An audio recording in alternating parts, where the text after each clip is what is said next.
Welcome back. I am now joined by Lars Oddsson, who's president and co-founder of RxFunction. Thanks so much for joining us at the expo stage. Why don't you tell us a little bit about your company and the balance technology that you develop? Yeah, thanks for having me, Frank. Thanks for the opportunity. So this is a wearable sensory prosthesis, which is something that is intended for patients who have a neuropathy, meaning that they have lost sensation in their feet, very commonly because of diabetes or other reasons. So they don't feel when their feet is on the ground, they don't know what's happening under their feet, and that's very important for balance. So this device puts an insert in the shoe, like a little Dr. Scholl's thing that measures pressure through fabric-based sensors that we have developed, and then we provide information about that around your ankle.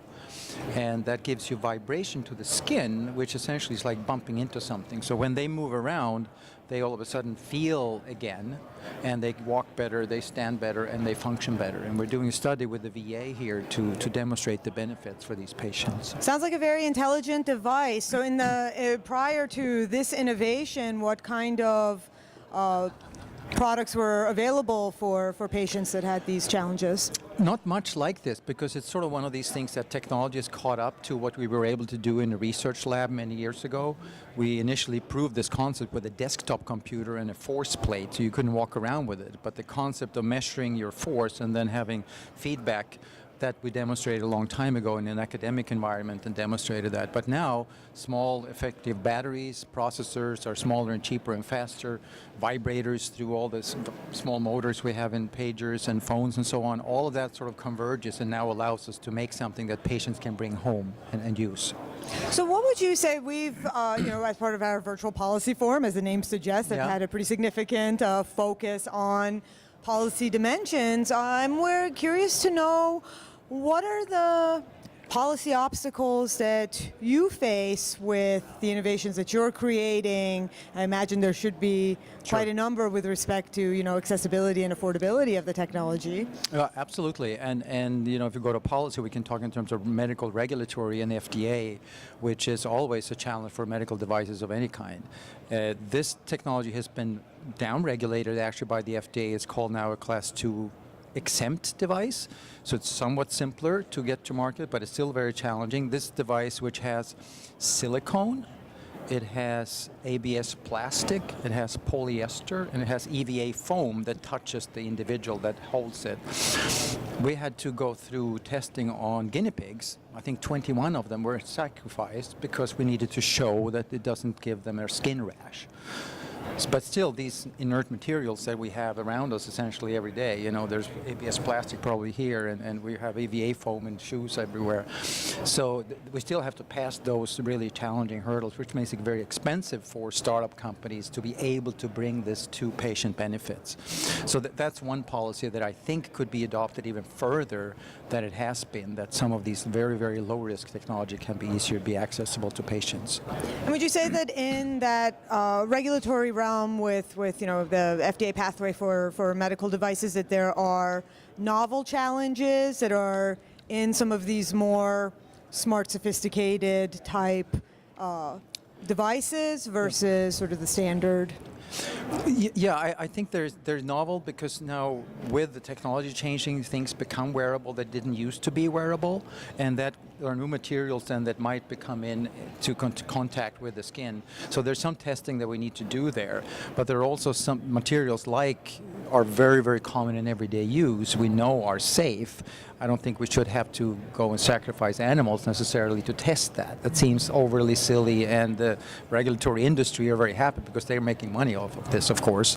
But I think there could be a smoother path for some of the technologies that are out there, and hopefully that will change as we go forward.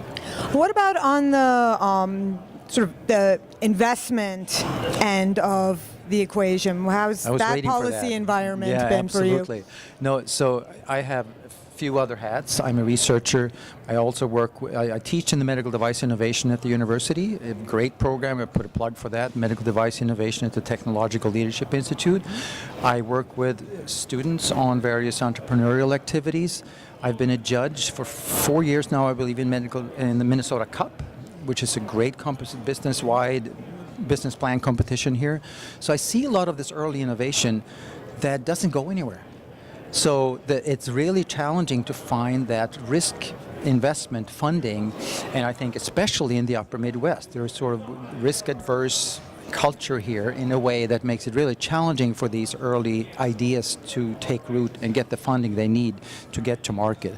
So if that's something that policy can plug into, like we heard yesterday from the panel, I think there's an opportunity here to contribute to these early ideas in some way.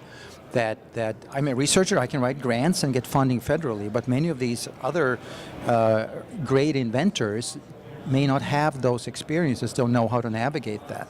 So there should be other path for the early funding that is today lacking, I find. And that's interesting to hear because, we tend to think that in this region especially, where anywhere there's an acceptance of risk and willingness to invest, it's in the realm of biomedical innovation. Right.